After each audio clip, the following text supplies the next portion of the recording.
Hello, everybody. Welcome along. It is a breaking news video this morning in the Championship. As late last night, Valerian Ismael, the Watford manager, was sacked and replaced with Tom Cleverley. He's going to be the interim manager at Vicarage Road for the rest of the season.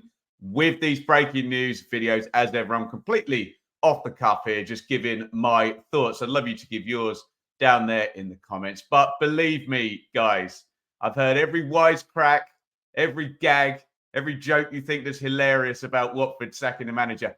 I've heard it before, okay? You can have a go in the comments, but don't know how much it's going to add to the discourse. But what I will do is just show you the reason for this type of joking around Watford. There is the managers fired during the Pozzo era. Now we can add Big Val Ismael at the top there, going from the bottom. The Pozzos have now fired in, 12 years. Mackay, Deitch, Zola, Sanino, Oscar, McKinley, Jukanovic, Flores. He's coming back, don't worry. Mazzari, Silva. I don't think they fired him, though, did they? I think he maybe walked out, did he? I can't remember. Gracia, Flores back. Mullins, I think he's just a caretaker there. Pearson, Mullins again. Ivic, we're in the Championship era now. Munoz, he took him out. Ranieri, Hodgson, Edwards back last season, wasn't it? Bilic, God, I can't even remember some of these were even there. Wilder, and now Big Val Ismael. It has been a revolving door at Watford, and Big Val is the latest to fall foul of them, their Pozzos. This is the statement that came out at, I think it's about 10 past 10 last night, which is great fun if you're trying to cover the Championship and your phone lights up and you're like, no, I'm going to bed. Tom Cleverley will assume the position of interim head coach at Vicarage Road. This follows Watford FC terminating the contract of Valerian Ismael after today's home defeat for Coventry. The Hornets thank Valerian and his staff for their dedication and commitment.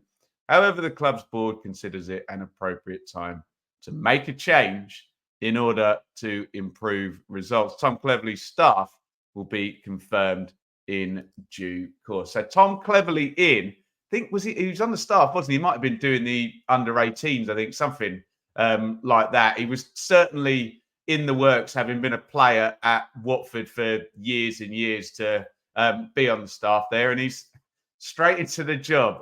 But we talk about Cleverley in a little bit. Let's talk about Big Val first. And what year was it? When did Barnsley get in the playoffs? 1920. Big Val had one of the greatest individual Championship seasons I think anyone's ever seen, taking Barnsley, who were then relegated the next season, to 5th place.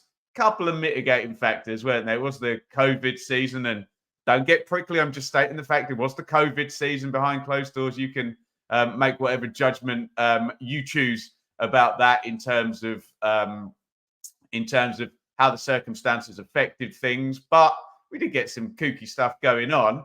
Not taking anything away from Big Val and Barnsley, who were beautifully direct, I have to say. A lot of people get very snotty about people playing the ball forward towards the goal in the air. I don't. I think it's great to have a bit of tactical diversity in the league. It was the year of 5 substitutes as well, and Big Val went all in on just 3 strikers out, 3 strikers in, press till the end of the game.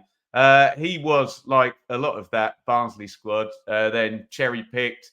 Out he goes, headhunted, whatever the word is. Out he went to West Brom.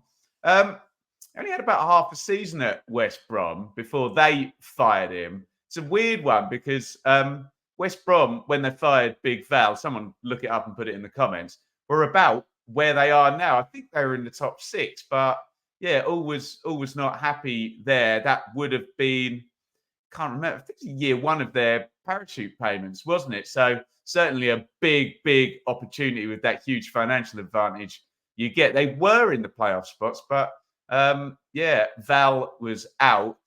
He's made his return to Watford this season and to the Championship. And I don't know, I thought it might be quite a good fit. Obviously, Watford's greatest ever manager, Graham Taylor, was played beautiful, up and at 'em, direct football didn't he? To great success to take Watford all the way up the leagues, FA Cup final, second in the top division. We know all that story. I don't know. I kind of like that sort of synergy with the Watford past, and I thought the fans might be particularly accepting of that. But what we saw from Big Val was odd. It was like he ditched the direct Ismael ball, and they were trying to play it out from the back. Blah blah blah, weren't they? Started the season really, really well. I'm going to bring the table up, and the results for Watford are down the side. Started with a 4-0 win, but then you can see a horrible run there. I think we're looking on the right-hand side there. One win in 1, 2, 3, 4, 5, 6, 7, 8, 9, 10. Then after that, it's a strangely streaky this, because going up to, where is it? Christmas Day. In fact, look, 1, 2, 3, 4, 5, 6.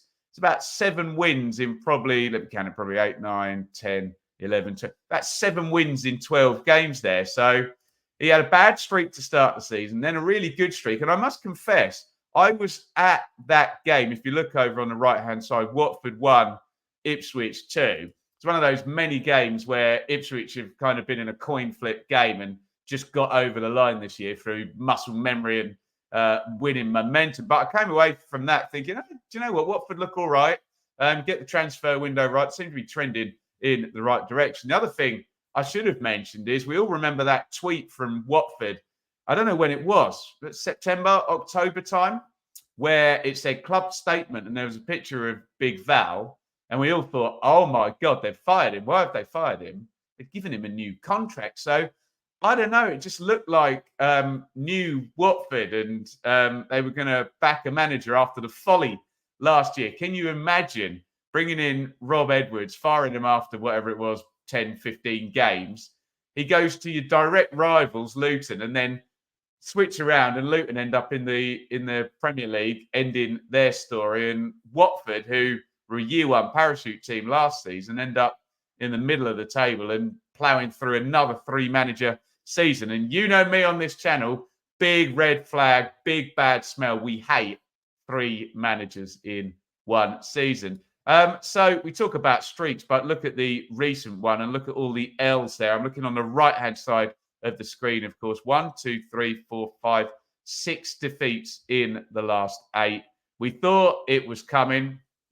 There's an international break here. We normally say in the championship schedule, the real graveyards, we're looking at October, November international breaks. Normally by now, the sackings and whatnot have been done because we're only 9 games from the end of the season. But if you're in Watford's position, have a look over on the left-hand side of the screen. You can see them in 13th. I mean, 7 points above relegation. You'd imagine if Watford can score 5 points, we do think it's a high tide, and 50 does seem incredibly high, but hey, that's this season.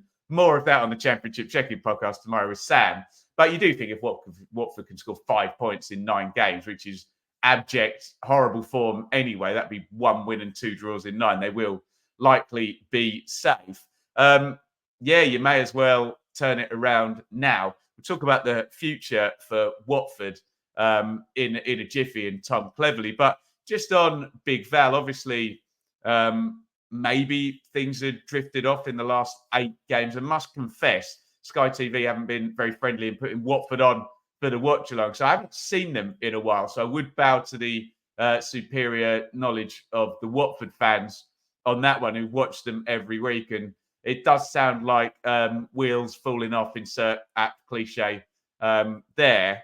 Just what I saw in December, it all kind of looked all right. So does seem to have gone to pot in these last couple of months, January and February, as we're now into early March. Just on Big Val, I don't know where he goes now, because obviously he had, in terms of English football, he had the Barnsley job, which, use whatever words you're comfortable with, which would be seen as a smaller opportunity in the Championship. He knocked that out of the park. And then he's had 2 really big opportunities in terms of 2 year one parachute jobs with West Brom and Watford. And he hasn't seen either of them through to the end of the season, albeit I will say with West Brom, he was up in the playoff positions, if I'm not misremembering that. And yeah, look at people like Scott Parker in a year one parachute job. He's got 2 promotions, and Daniel Farker, if he can get Leeds up this season, will have 2 promotions from a year one. That's the kind of standard you expect competent management and competent running of a club. Hey, West Brom and Watford, maybe in Big Val's defence, maybe they're not quite as stable as, say, a Fulham and a Bournemouth or who else are we talking about? Norwich with Farker or Leeds this season. But he's had 2 good opportunities, you would say, in terms of the Championship hierarchy and been unable to deliver. So I don't know where he goes next. We know where Watford are going next. Tom Cleverley, it says interim, but we always take that with a large pinch of salt, don't we? We've seen plenty of interim managers get the job. We've seen interim managers not get the job. It's the Pozzos. I'm not gonna speculate what they're gonna do. I never particularly think it's a very good idea to give someone the interim job, and then if they happen to win a few games, especially at the end of the season, we get some funky results at the end of the season, don't we? Where particularly mid-table teams like Watford look like they're probably going to be, unless there is an absolute disaster, where, you know, we get the beach happening, don't we? And some weird results from mid-ranking teams, maybe bottom-placed teams start beating mid-table teams when they perhaps haven't been. Well, it's already happening in the Championship, frankly. So my long-winded point is that I don't feel, if you don't think the guy's fit to be named as full-time manager now, which they don't, they've made him interim, I don't really see what 9 games can give you, you know, in terms of extra information. Either, you know, get it done now. Not really sure about trial periods in Football Manager, but as you can see from that graphic, we've had all and sundry try their hand at Watford. It has been steady Championship names, those last 3. Look, Bilic, Wilder, Ismael. Bilic and Wilder both had promotions with West Brom and Sheffield United, didn't they? Strangely, the one below Edwards now has a promotion, but hey, I don't want to wind Watford fans up about that. So, yeah, let me know your thoughts on Ismael. What next for him? What next for Watford, who we thought had possibly turned over a new leaf? And let me just see if I can do this. I'll probably miss a couple out because there's so many, but have a look at that table on the left-hand side. And I'm not talking about exclusively sackings here, but managers who've left their post this season. Let's try and count them up in the Championship. This is just crazy how many come and go. So, who have we had change managers? I think we need to go down to Middlesbrough. Sunderland would be the first one. I don't think any of the top 11 have had a manager change, have they? I'm scanning. No, they haven't. So Sunderland, obviously, they're on to their 3rd manager of the season, aren't they? They had Tony Mowbray and then Mick Beale. So that's 2. Watford, they're on to their 2nd. So that's 3. Bristol City, Pearson went out, didn't they? So that's 4. Swansea took out Duff. That's 5. Millwall have fired 2, haven't they? In terms of 2 have gone left post. Rowett and Edwards, that is 7. And now it's going to get really crazy down there. Plymouth, Schumacher leaving is 8. Blackburn, Thomason leaving is 9. Stoke, have they done 2 this season? Alex Neil started the season.